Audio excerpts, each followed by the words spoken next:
Bueno, pues buenas tardes. Este es el espacio de cierre de la Semana de la Memoria.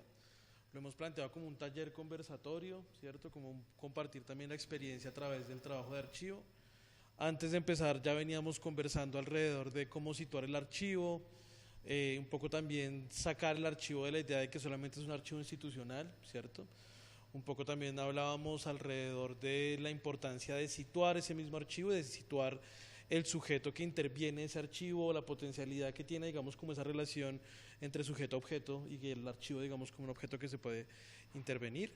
Estamos con José, digamos, que nos va a contar como su experiencia también como muy del trabajo de archivo, una experiencia también muy íntima, muy familiar, y que sin duda es una experiencia que creo que nos permite entender la potencialidad de, del trabajo artístico, estético y la intervención con el archivo y también cómo se puede hablar en el presente, ¿no? Desde ese pasado pues, que está conformado por el archivo. José, bienvenido a la Escuela de Cine y Televisión en la Universidad Nacional y a la última actividad de la Semana de la Memoria Universitaria. Antes que nada, gracias a todos por estar acá y a ti por la invitación, como siempre. Creo que podemos, pues voy a empezar como contando de por qué nos conocemos. Eh, en el 2020, finales del 2020, el año pandémico, yo hice una búsqueda rápida en Google de un nombre familiar, de un nombre de un tío, ya vamos a hablar de él. Y era un ejercicio que ya había hecho antes y que no botaba resultados, pero en el 2020 por unas razones lo volví a hacer y me arrojó el proyecto de investigación que habían hecho ustedes con archivos del búho y específicamente un evento que desafortunadamente pues ya había pasado y solo quedaba la invitación del lanzamiento de una cartilla de memoria.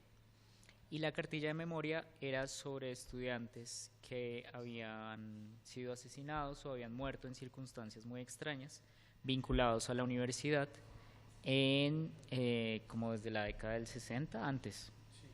Eh, entonces recuerdo que ahí los contacté, les escribí y les dije pues de una forma muy extraña como, hola, soy sobrino de una de las personas que reseñaron en la cartilla y estoy haciendo curiosamente una investigación sobre ese caso a partir del archivo familiar, pues de un archivo familiar y de un archivo institucional. Y pues creo que ahí nos conocimos. Y la persona que nos unió, que es mi tío, se llamaba Fidel Guillermo Ruiz Daza y fue asesinado por agentes de la policía en circunstancias muy extrañas hace ya 22 años, 72 años, perdón, 22 años, 72 años. 52 años, fue en el 70, se me cruzaron todos los años, todas las décadas. 52 años. En el 70, julio del 70. Y bueno, pues creo que podemos empezar a hablar de ese caso y pues como de las aproximaciones que hemos hecho, de la forma como hemos levantado archivo, que creo que eso puede ser valioso como ejercicio para futuros casos y futuras experiencias.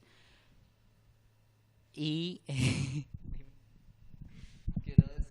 Quiero decirles una cosa, es que antes de que llegara José, Ángela estaba hablándonos de su acercamiento al tema de archivos y memoria, también desde la estética, desde el arte, ¿no? Eso estaba comentando Ángela.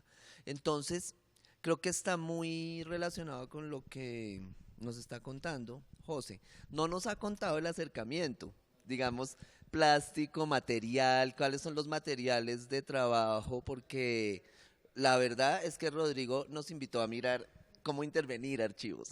Entonces, tengo esa gran curiosidad. para allá, pero antes de saber cómo intervenir archivos, hay que saber cómo levantar archivos. Y creo que ese es el punto que a veces la gente se salta.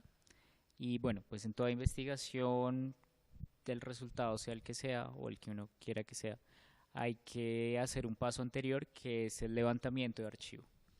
Eh, yo me dedico a eso, me dedico a trabajar levantando archivos de distintas cosas más relacionadas con el arte contemporáneo, y el caso puntual de que del que vamos a hablar y como la aproximación ha sido para mí muy extraño porque realmente ha sido la primera vez que desde un caso personal trabajo, como algo que está vinculado con mi vida familiar o personal. Entonces, bueno, sobre el levantamiento de archivos, ahí pues habría mucha tela que cortar, pero puntualmente voy a hablar de este caso que pues es el que nos atañe. Mi abuela murió a principios de 2020, no por COVID, y esto hay que aclararlo. Murió prácticamente 2 semanas antes de que el mundo se acabara.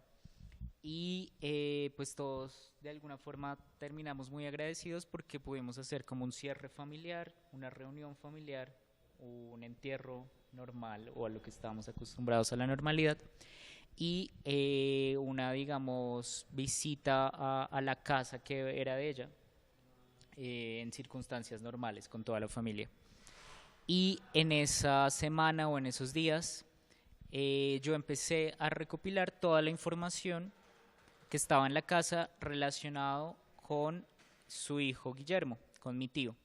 Yo conocía una historia muy ambigua, muy amplia de él, mi papá siempre me la contaba, y era que a Guillermo lo habían matado, en el funeral unos policías habían entrado y se habían llevado el cuerpo porque necesitaban inculparlo de algo y le habían puesto unas bombas en la ropa que llevaba. Era una historia que yo no tenía tan clara y pues había sido muy doloroso para toda la familia porque además tenía 20 años, estaba estudiando Derecho aquí en la universidad y pues digamos que había marcado una cicatriz dentro de la historia familiar. Pero de nuevo, yo no sabía muy bien la historia, pero siempre en ese momento sí lo que quise fue empezar a recopilar toda la información y todos los documentos en el archivo de mi abuela que tenían que ver con Guillermo, desde documentación, digamos, personal, tarjetas, fotografías de documento, cartas, fotografías familiares, digamos que todo, y empecé a recopilar eso, y un poco el ejercicio quedó ahí hasta que a finales del 2020, que es cuando me encuentro contigo, vuelvo sobre ese material y empiezo un poco a atar cabos porque quería entender bien cuál era la historia que había detrás de ese caso, pues de ese asesinato. Entonces digamos que un primer momento fue hacer un levantamiento de material de archivo familiar muy vinculado pues a lo que había dejado mi abuela o lo que había quedado en la casa de mi abuela. Pero luego pues necesito entender un poco el contexto y necesito entender un poco en qué circunstancias se dio esto. Entonces ahí es cuando me voy a la prensa a hacer un levantamiento de archivo de prensa que fue pues exhaustivo porque pues quise cubrir todo el año 1970 y ver qué se había publicado alrededor del caso, si es que se había publicado algo. Y ahí encontré primero unas notas que hablan de que están buscando a un supuesto asesino de una persona que había matado a un banquero y que esa pista los había llevado a la casa donde mataron a mi tío. Y luego encuentro como que hay una versión de la historia en la que él estaba con unos bandidos o con unas personas que habían asesinado a un banquero en el centro de Bogotá ese mismo año. Pero eso es como en una línea de la prensa más tradicional, más conservadora.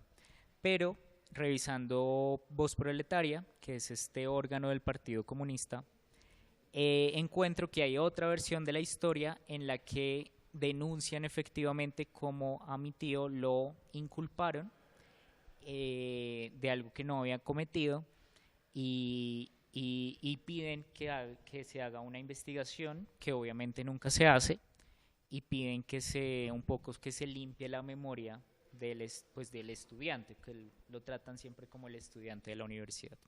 Entonces tengo ya estas tres, digamos, líneas. El archivo familiar, que habla más desde Guillermo como miembro de una familia numerosa. La versión un poco izquierdosa de la historia y la versión conservadora, facha son malos, hay que matarlos. Eh, de la justificación del hecho. Entonces, un poco estoy ahí, bueno, ¿y realmente qué sucedió?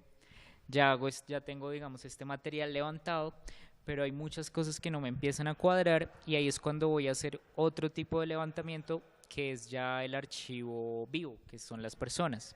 Entonces empiezo a hacer entrevistas a mi papá principalmente, ya como más serias, del que recuerda, cualquier dato que me pudiera dar para levantar información, y le empiezo a preguntar específicamente por unas personas que aparecen reseñadas o que aparecen comentadas en la prensa que publican cubriendo el caso, que son unos tíos o como unos parientes lejanos de la familia, y empiezo a encontrar que hay circunstancias extrañas en su muerte, porque las personas que estaban en la casa en ese momento, según la versión de mi papá, él solo estaba visitando a la novia que vivía en la casa y ahí entra la policía, lo matan, matan a otra persona y sobrevive un familiar lejano que tenía vínculos con unas minas de esmeralda en Musú. Porque resulta que pues ya hace varias, no sé, 5 generaciones atrás, mi familia, digamos, que tuvo vínculos con Musú. Eso también me lo enteré como buscando en este caso. Pero ya concentrándonos en Guillermo, la historia se pone un poco más enredada porque mi papá me da un dato que parece muy fortuito, que parece muy bobo, y es que el año anterior a su muerte, es decir, en 1969, él recuerda con gran alegría a mi papá que Guillermo, con su primer sueldo, compró un televisor para poder ver el alunizaje en julio del 69. Y recuerda con gran alegría de que Guillermo estaba trabajando para ese momento. Entonces le pregunto, ¿y en qué trabajaba?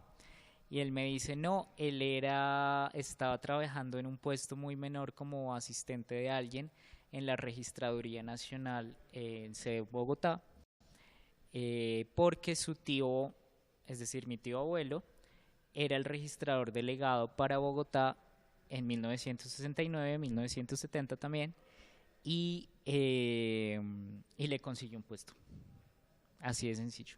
Y este hecho que parece tan aislado no lo es. Si uno revisa 1970, elecciones, Colombia, fraude electoral, Rojas Pinilla Pastrana, gana Pastrana, confusamente, en unas circunstancias realmente muy, muy confusas.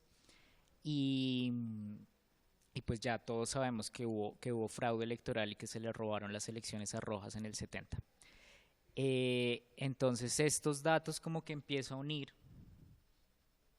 pues el archivo familiar de Guillermo, las versiones de la prensa, el hecho de que él estuviera trabajando en la registraduría, de que lo hubieran matado 3 meses después de las elecciones, de que su tío era el registrador delegado para Bogotá, que fue en Bogotá donde se arregló el fraude electoral. Empiezan a lanzar un montón de cosas que algo que empezó por una simple inquietud de quién era el tío Guillermo, ya empieza como a develar una historia que ya pasa de lo personal a lo grupal, a lo social. Y para resumirles el cuento, la gran conclusión es la que llegamos, pues después de haber hecho y después también de haber ido al Archivo Nacional a buscar documentación relacionada con el tío que era registrador y con la registraduría para 1970, la conclusión a la que llegamos es que el registrador, el tío de mi tío, siempre estuvo en muy mala compañía, por ponerlo en buenos términos, y tiene varias denuncias de sobornos que recibió para hacer favores. Es un hecho que él estuvo involucrado en la compra de votos, en el fraude, y probablemente Guillermo presenció algo de eso. Eso que presenció no se podía saber, y eso que no se podía saber llevó a que, utilizando como fachada, como cortina de humo, otro caso, lo inculparan como el asesino de alguien que él ni siquiera conocía y pues lo mataran desde el Estado, fue todo orquestado probablemente. Entonces ahí se cierra un poco el círculo de entender realmente qué hubo alrededor de la muerte de él y cómo su muerte no solo estuvo relacionada pues con lo que sucedía dentro de la universidad y con los movimientos estudiantiles de ese momento, sino que está relacionada más como pues con la historia trágica política nuestra y lo que sucedió en el robo de las elecciones de 1970 y Rojas Pinilla. Entonces, bueno, ya con todo ese material levantado, llegó la pregunta de, bueno, ¿y qué se va a hacer con esto? ¿Qué hacemos? Que pues todavía es una pregunta que está abierta, hay muchas cosas que todavía no hemos hecho y que queremos hacer. Pero el primer, digamos, ejercicio ejercicio que hicimos, que es este que está acá, fue a partir de una fotografía de prensa que salió publicada en uno de estos periódicos que les digo que consultamos o que consulté. Hay una imagen muy fuerte, pero muy diciente, y es esta mujer que extiende el brazo con un lápiz en la mano y señala el lugar por el que entraron las balas a la casa, como que atravesaron el vidrio. Y el titular, o digamos un título que acompañaba la noticia en Voz Proletaria, era disparar primero, preguntar después, que era un poco el modus operandi al que se le acusaban a las fuerzas especiales de la Fiscalía y a la policía de operar. Piensen que estamos en este momento, pues 1970, Bogotá y el país está en estado de sitio por todo lo que sucedió alrededor de las elecciones, por todas las marchas que estamos pues movilizando el anapismo en contra de los resultados oficiales, todos los movimientos estudiantiles marchando en contra de Pastrana. Mejor dicho, son unos meses muy álgidos, y este no es el único caso en el que sucede de que la policía entra a un lugar, como decir nosotros en este momento, y empieza a disparar pensando en que va a matar a alguien que necesita matar porque cometió algún crimen, entre comillas. Entonces ese era como el modus operandi que tenía la policía en ese momento, y por eso es el titular que ubica Voz Proletaria para denunciar la muerte de Guillermo. Este cartel lo pensamos en medio de las movilizaciones del año pasado, que era lo mismo. 51 años después, la misma historia, disparar primero, preguntar después. Me acuerdo que lo estábamos imprimiendo como una semana después de que mataron en Pereira a Lucas Villa, que el titular de la prensa era el mismo, disparar primero, preguntar después. Entonces este ejercicio de memoria realmente lo que buscaba era seguir denunciando una situación de actualidad política, social. Entonces lo pensamos para eso, se distribuyó en las calles durante el paro del año pasado y se pegó en algunos lugares como parte de otro ejercicio de cubrir los espacios. Nos quedó pendiente algo que quisiéramos hacer, que tendremos que hacer, y es ir a ubicarlo en el lugar donde sucedieron los hechos. Entonces, bueno, esta es como la primera aproximación al caso, pues como conmemoración al caso, después claro de la cartilla que habían publicado ustedes, y creo que es una forma pues muy sencilla pero muy diciente de ir dejando memoria de todas esas cosas que van sucediendo, y eso es como a grandes rasgos.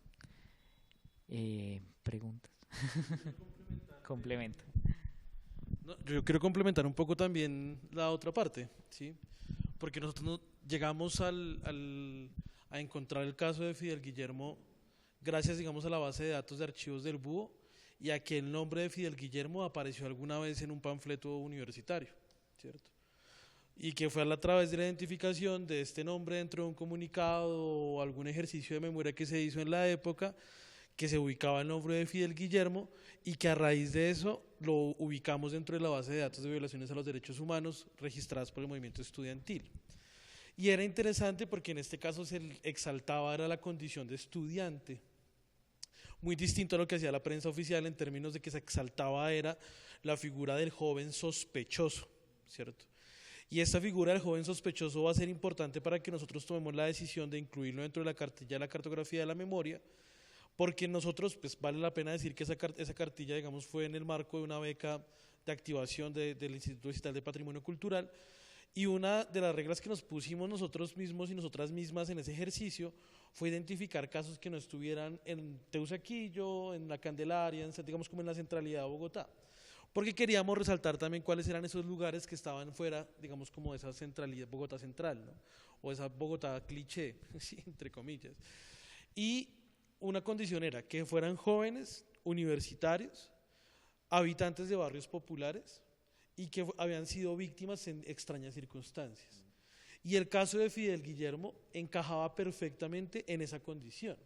Era joven, universitario, que en la prensa, inicialmente en la revisión que nosotros hacíamos, se decía que había fallecido en su lugar de residencia. También, digamos, allí lo que se nota mucho en la prensa, creo que no me desmientes, y es toda la prensa oficial reprodujo exactamente la misma versión. ¿Eso qué quiere decir? Que hubo una libreteada por parte de la fuerza pública para retratar el caso. No estoy mal si nosotros hablamos alguna vez que también hasta hubo un programa de la ley contra la AMPA donde se retrata el mismo hecho, posiblemente con el mismo libreto, es decir, una verdad, digamos, producida, digamos, situada en el contexto. En algunos casos también se llegaba a hablar, que yo lo recuerdo bien, no de que tuviera que ver con el asesinato de un banquero, sino con un robo, y en un momento en el que tenía que hacer como una operación candado, y como por efecto de la operación candado muere uno de los sospechosos, y ese sospechoso era pues un joven estudiante de la universidad, ¿sí? Decíamos, pues eso es algo que no es sencillo de resolver. Y nosotros, curiosamente, sin saber esa versión que ahora nos cuenta José, dejamos en la cartilla muy en punta diciendo: este caso ocurre en el contexto del fraude electoral del 70, donde ocurrieron muchas, violaciones a los derechos humanos contra jóvenes movilizados que estaban en contra del fraude. Y nosotros lo planteamos como por la sospecha por el contexto. Y cuando nos encontramos con José, yo recuerdo muy bien, nos sentamos a tomarnos el café en el centro y tú arrancas contando la historia diciendo: esta historia empieza el día que el hombre llega a la luna, ¿sí? Y se construye, digamos, todo el relato como en relación. Cerraría diciendo, ¿por qué a veces es difícil hacer memoria como en el caso de Fidel Guillermo? Y es que Fidel Guillermo, a no sé si tú tengas otra información, pero no era un militante político. Es decir, no estaba situado en el escenario de la organización estudiantil y por ende no tenía, digamos, un peso simbólico en términos de la reivindicación. A veces es más fácil hacer memoria de quienes militaban en organizaciones estudiantiles, sociales o políticas, porque en cierta medida tienen la posibilidad de que otras u otros en otro momento reivindiquen su propia memoria como parte de la historia de la organización. Y en este caso Fidel Guillermo es víctima por ser joven, por, digamos, ser estudiante posiblemente también de universidad pública, de una familia, digamos, de extracción popular, ¿cierto? Que estaba en un lugar donde, entre comillas, no debería estar, ¿sí? Entonces, eso me parece muy potente y yo quisiera que también nos contaras el porqué de la tipografía.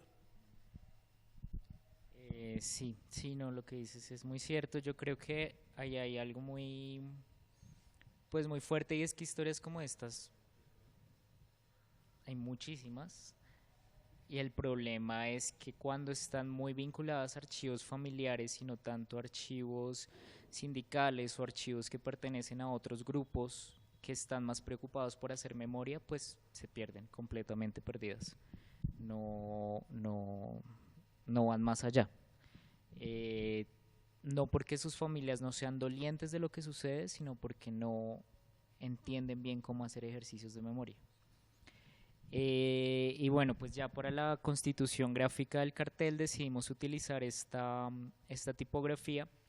Es una tipografía que diseñó un estudio de diseño gráfico aquí en Bogotá que se llama Tangrama, con base en una obra muy conocida en la historia del arte contemporáneo colombiano que se llama Aquí no cabe el arte, que son una serie de letras en serigrafía que dicen: aquí no cabe el arte, pero abajo tiene los nombres de los estudiantes asesinados en Cali en las marchas de 1970 70 y 71, exigiendo también, pues por un lado el esclarecimiento de las elecciones y por otro lado están sí, exigiendo la reapertura de la Universidad del Valle.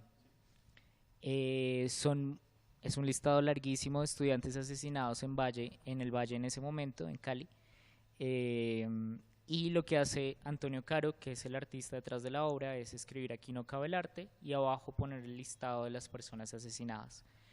Esa tipografía, bueno, esa obra la utilizan como base para generar o para dibujar esta tipografía, este estudio de diseño gráfico, hacen una publicación y liberan la tipografía bajo el nombre Frente Nacional, que es realmente toda la excusa de pues todo lo que sucede alrededor de las elecciones, y es que el fraude se da para evitar que se acabe el Frente Nacional y poder perpetuarlo por 4 años más, sí, continuarlo.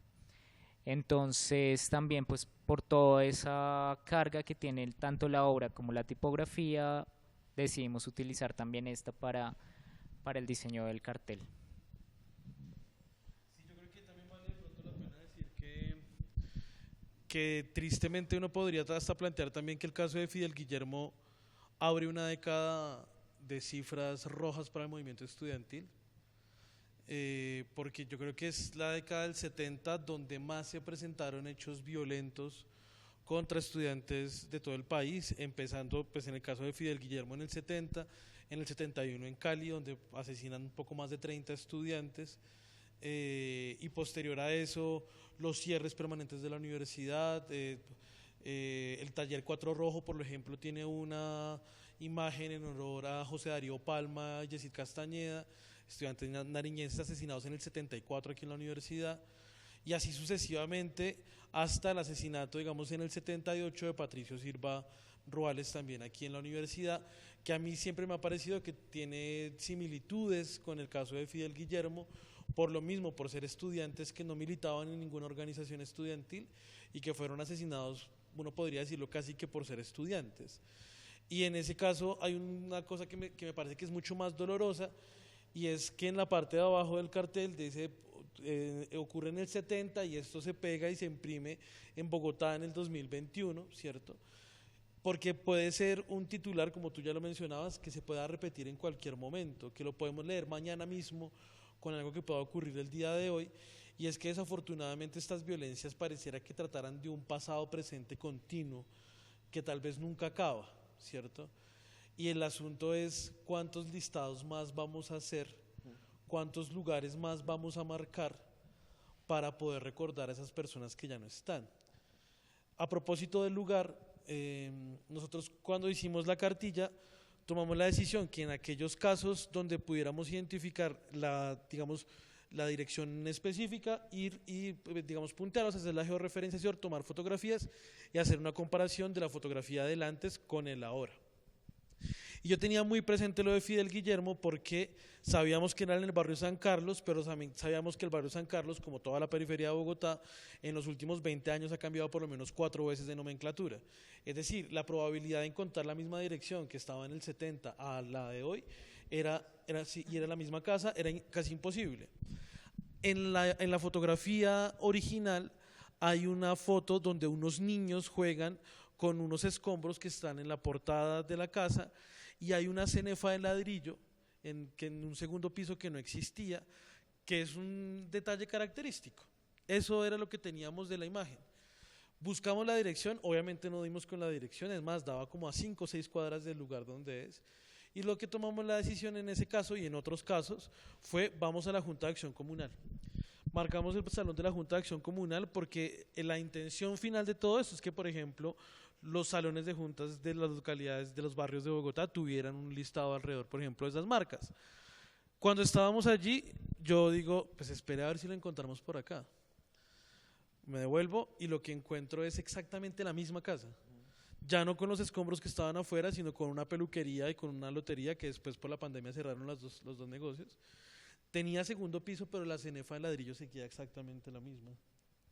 Y para mí fue muy significativo porque esto puede sonar, no sé cómo puede sonar, pero pareciera como si el lugar llamara, ¿sí? Y eso ocurrió antes de que nos conociéramos, ¿cierto?